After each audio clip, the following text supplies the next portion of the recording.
আসসালামু আলাইকুম, সবাই কেমন আছো? আরেকটা ভ্লগ নিয়ে চলে আসলাম। আর এটা ছিল সেকেন্ড দিন আমার খালামণি আর খালাতো ভাই বোনদের সাথে। আর সেদিন হচ্ছে আমরা গিয়েছিলাম মামার বাসায়। আর সেদিন সকাল থেকে রাত পর্যন্ত আমরা কি করলাম তার সব কিছুই থাকছে আমার এই ভ্লগে।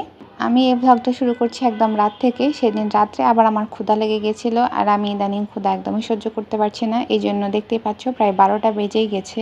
এই সময়টাই আমি আবার ভাত খেতে বসে গিয়েছিলাম। দুপুরে যে খাবারগুলো ছিল সেগুলো দিয়ে আমি খাচ্ছিলাম। আর এরপরে এই যে সকাল হয়ে গেছে মুহূর্তের মধ্যেই। আর সকালে হচ্ছে আমাদের খাবার ছিল খিচুড়ি আর ডিম ভাজা। এখানে যে আমার বোনটা বসে বসে খাচ্ছে, এটা আমার খাবার। আর এখানে আরেকজন রাগ করে বসে আছে। আর কিছুক্ষণ পরে আমাদের চাও চলে আসে, তবে চা এখানে আদা ছিল না, পরে আমি আবার আদা থেতা করে দিয়ে দিয়েছিলাম। এরপরে আমরা গোসল করে রেডি হয়ে বের হচ্ছি। তো সবাই হচ্ছে একে একে বের হচ্ছিলাম। তো আমি, খালামণি, আমার খালাতো ভাই বোন আগে বের হয়ে যাই। আর বের হয়ে আমরা একদম বিপদে পড়ে যাই, এত জোরে জোরে বৃষ্টি চলে আসে। পরে রাস্তায় একটা বাসার ভিতরে আমরা এখানে ছিলাম, তবে আমরা অলমোস্ট ভিজেই গেছিলাম বললেই চলে।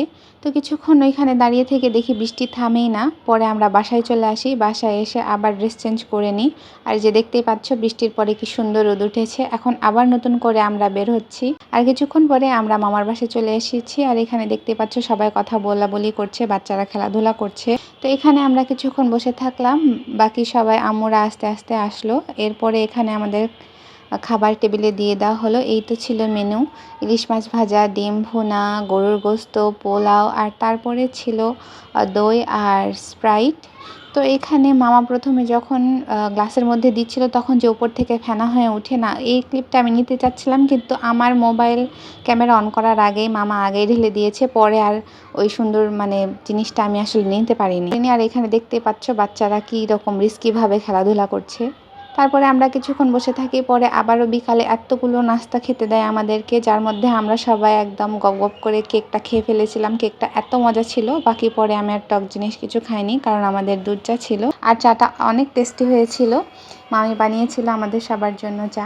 তো মামিকে অনেক থ্যাংক ইউ। তারপরে আমরা চাটা খাই, অনেক বেশি গল্প করি। আর এই যে এখন আমরা বের হয়ে যাচ্ছি, বাসায় যাওয়ার জন্য একদম রেডি। তো সন্ধ্যা পার হয়ে গেছিলো এখন আমাদের। আমরা অনেক গল্প করেছি, অনেক মজা করেছি। আর আমরা বের হয়ে আসছিলাম দেখে আমার মামাতো বোনের মন খারাপ হয়ে গিয়েছিল, তো সে আমাদের সাথে আসতে চাচ্ছিল। পরে আবার আমরা ওকে সহ নিচে আসলাম। আর এরপরে আমি বাসায় এসে আর কোনো ভিডিও করিনি। পরের দিন আমরা এই যে ওই ট্রেনটা ফলো করার চেষ্টা করছিলাম, যদিও আমি জানি না কেন অন্যদের কোনো ভিডিও দিলে সেটাতে অনেক ভিউজ হয়, আমি দিলেই ভিউজ হয় না, অ্যালগরিদমের সমস্যা, যাই হোক। আর এখানে আমরা হচ্ছে শাড়ি পরার প্ল্যান করছিলাম। আর এই যে দেখো আমার খালাতো বোনকে, ও হচ্ছে পেঁচায় পুচায় শাড়ি পরেছে, এইটাই আমি একটু ভিডিও করে নিলাম। যাই হোক, বাচ্চাদের কাজ। তো তারপরের দিন ওরা চলে যায়। এই তো ছিল আমার একটা ভ্লগ। দেখা হচ্ছে নেক্সট ভিডিওতে। সবাই ভালো থাকো, আল্লাহ হাফেজ, টাটা।